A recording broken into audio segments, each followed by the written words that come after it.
আমি শ্রাবণ মাসে চিকন শাখা নিয়েছিলাম। তোমরা অনেকেই কাকুর দোকান জিজ্ঞেস করছে যে কাকুকে দেখাও। কাকু তোমার দোকানের অ্যাড্রেসটা বলো। মা সঙ্গ ঘর মোড়াবড়া চৌপতি। ওই মিয়ামোড়ের পাশেই একটা পানের দোকান, তার পাশেই কাকুর দোকান। আর এখানে খুব রিজনেবল প্রাইসে চিকন শাখা পাওয়া যায়। যে আমি আজকে আরেকটা পড়ছি চিকন শাখা। নাও পড়াও কথা পড়া এটাই থাকে। হ্যাঁ, পরে আবার যখন আজকে আমি আরেকটা ডিজাইনের করছি। দেখে নাও, একদম প্লেন ডিজাইনের।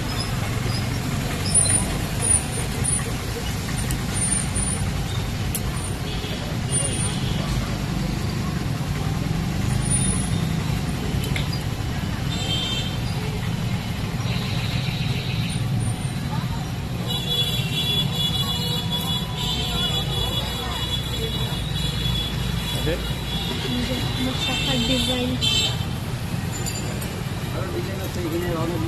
তোমরা আরো অনেক ডিজাইন পাবে। দেখো কাকুর দোকানে প্রচুর ডিজাইন। যারা যারা চিকন শাখা পড়তে চাও, এই যে দেখো বাক্সে পুরা ভর্তি। তোমরা ঝটপট করে কাকুর দোকানে চলে আসবে।